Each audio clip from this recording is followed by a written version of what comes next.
Hey, honey. Yeah, what's up?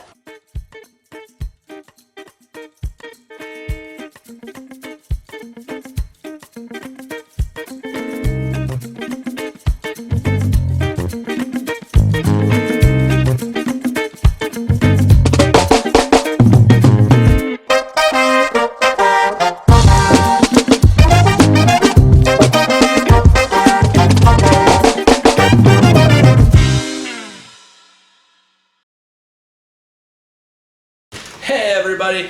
I'm Fen. This is Retro Review, a review show where we go through my copious amounts of out-of-print gaming books, magazines, and other gaming paraphernalia one at a time. And in order to keep me from rambling, we have Laura.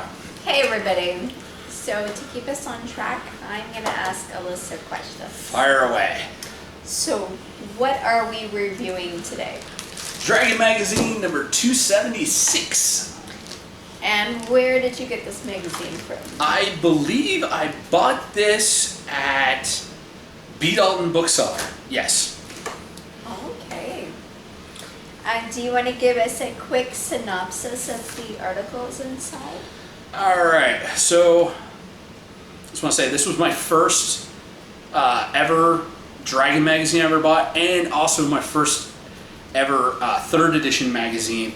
It's kind of why it's in a little bit of a beat up shape. I had this one for a while and used it quite a bit for a few of the articles in it.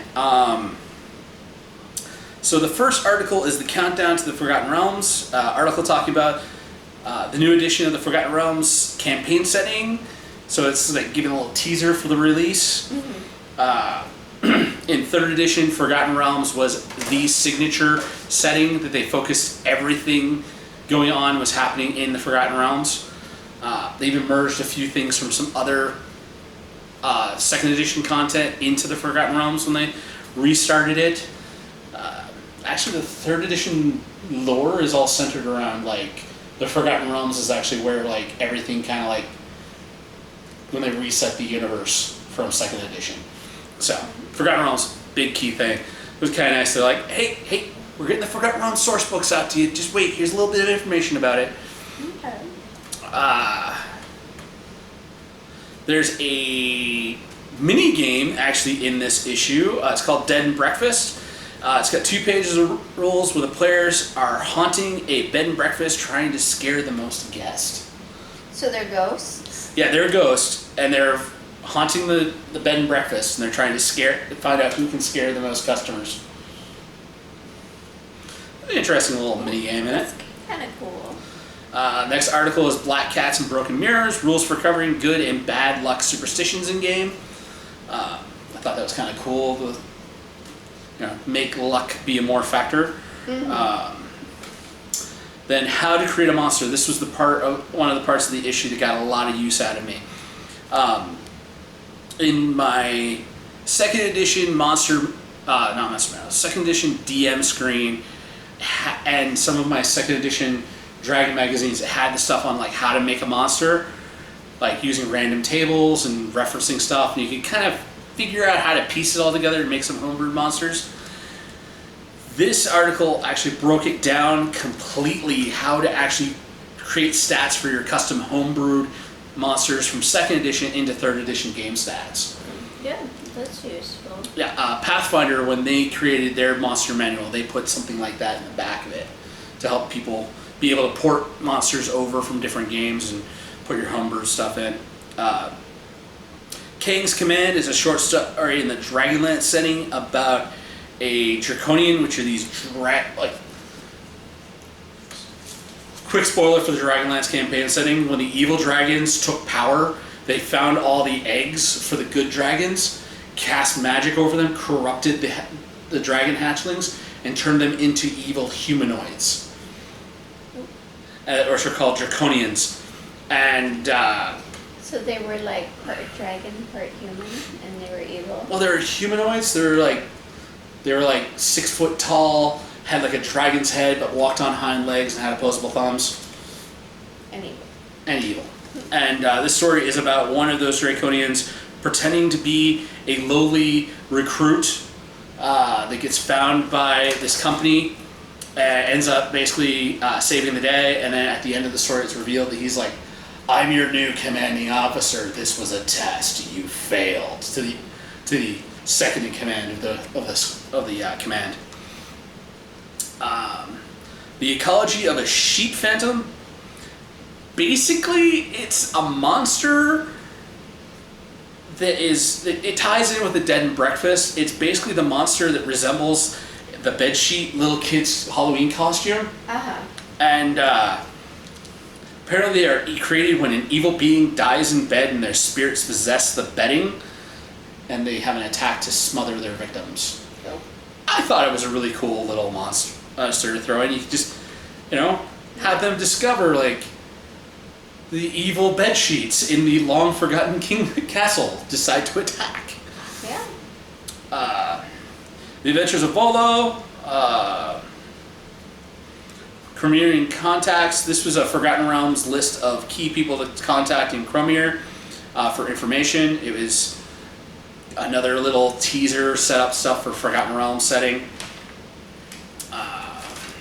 Just some cool NPCs you could use for a game. Hunter of the Dead, prestige class for paladins and clerics that wish to become better at fighting vampires, zombies, and such.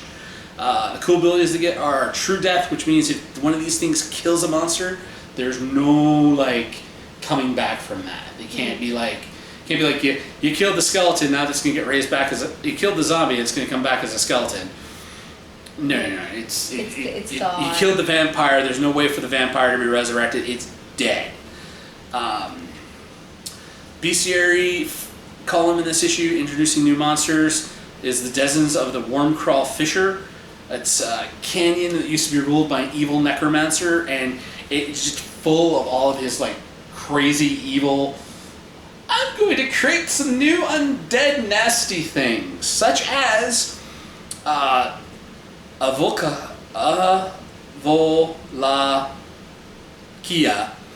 It's a hybrid worm octopus. It's a fusion of a worms, octopus, and insects, and they feed on the undead and use magic to kill adventurers to raise them as food. Oh, that's nasty. Yeah. So they feed on the necromantic magic of the undead. So they're like, we'll just kill these adventurers, raise them back up, and then snack on their reanimated remains. There's the Rift Jumper. It's these 6-foot tall bugs with leaping powers and poison that slows the victims.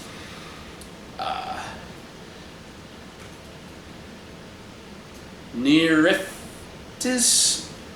It's a large snake-like earth elemental that can become as hard as crystals and drains the minerals out of its victims. So it basically just leaches all the salts out of your body after it constricts around you. You don't survive much longer. The Ulgur Stasta. It's a gargantuan. Think the big dragon minis I've got that are as tall as this water bottle, and people are about that tall. So yeah, it's a giant worm. Well, actually, it's a giant maggot that vomits out. When it eats somebody, its digestive fluids strips all the skin, all the muscle and tissue away, and leaves the skeleton. And then when it vomits out these skeletons from its victims that it's eaten. Ew. I know, this is such a nasty, disgusting monster, and I wanted to use it in so many games, but the power level of it, it never got around to using that monster. Yeah, and there's the Kiruja plant. It's a plant that paralyzes the victim, burrows its roots into them to operate them like a puppet. Wow. Yeah. And there's the Forum, which is the monthly column that's been in Dragon Magazine for a while. Just people writing to share their thoughts on the new edition and how, and everybody's kind of the new edition's awesome. It's really fresh up the game. It's made me, come back to D&D. People really like 3rd edition. I know I did. So, Roll of Models. It's that used to be Through the Looking Glass column. This month is called Cover Me, I'm Going In. Month of them talking about cover and how to use it with miniatures, basically being able to hide around behind stuff.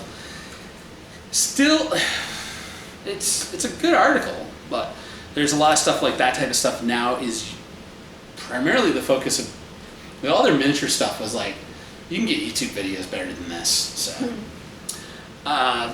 then they started having a monthly column called PC Portraits, where they would basically give the headshots of different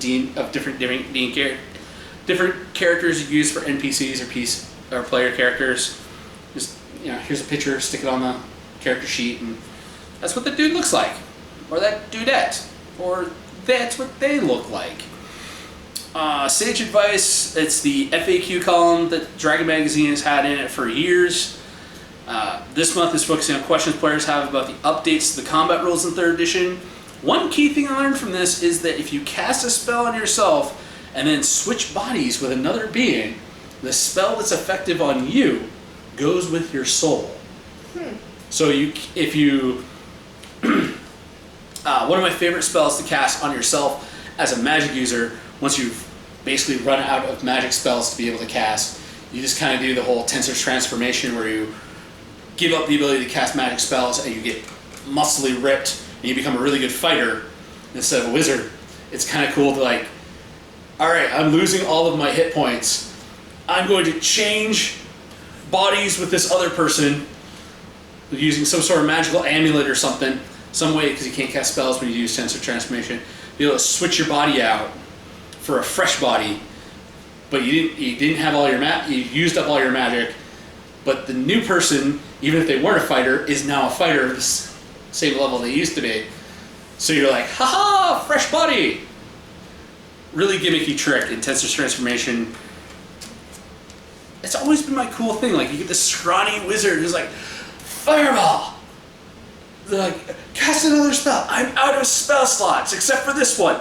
Tensor's Transformation! Always decide to be like, in-game. They always be like, they have like the Dragon Ball Z like effect where they just, and their muscles start popping out, their hair gets all spiky. They're like, ready to fight! I always thought that spell was cool. But yeah, apparently Tensor Transformation goes, if you continue to switch bodies. Dragon Ball Z reference, I know you don't get it, but I know they do. At least some of them do. Anyways, last article in the magazine is the Dungeon Craft column. This month is all about the art of building secrets into a game world. Long Dead Hero is just hiding out, it's just a long thought to be dead hero hiding out in retirement. Some other secrets, a nation had a deal with the devil to be able to prosper. History is a wheel of repeating events. I think George R.R. Martin stole that one, as well as like Robert Jordanson with the Wheel of Time, where history keeps repeating itself. Yeah, I mean, it's a common theme. It's a common theme. Kings aren't the real power. Basically, the idea of like there's a D&D Illuminati that really controls all the kingdoms. Also, it talks about the whole player secrets. The I am your Luke. I am your father. Right. And the player committed a crime but doesn't remember it. It's like, or has an evil twin. Dun dun dun. So, yeah, just basically talking about those kind of like plot hook secrets you can throw into a game to really create something interesting and cool. But yeah, that was issue. That was issue 276. Okay, cool. What are you going to be keeping from this magazine? I do really want to keep the bestiarity, that maggot that spits out skeletons. That's going to be a cool monster on some unsuspecting party of players at some point. When I was looking over the Dead and Breakfast, that game seemed interesting. The Sheep Phantom, I would definitely consider using that, because you got this old abandoned keeps. They come across the barracks. They decide to barricade themselves into this room that's got like dust-covered beds, and they're like, well, it's got beds, it's got a fireplace, it's got a good barricadable door. We can camp out here in the middle of the dungeon, laying down. Next thing you know, that old, moldy, dust-covered bed sheets just start wrapping around somebody trying to kill them in their sleep. Yeah. Yeah, so, that's a cool little side story. Cool little side encounter to throw into a D&D game. Yeah. So, yeah, I think that's the stuff I'm going to end up probably keeping out of this. Okay, great. Well, those are all my questions. And if you've got an interesting secret that you could use in a D&D game, leave that in the comment section down below, and we'll see you next week. Peace. Bye, everybody. Hey, everybody. Thanks for staying till the end of the episode. Remember to like, share, subscribe. Follow us on Facebook at Board Barista Productions. And if you want to support us, Patreon link at the bottom.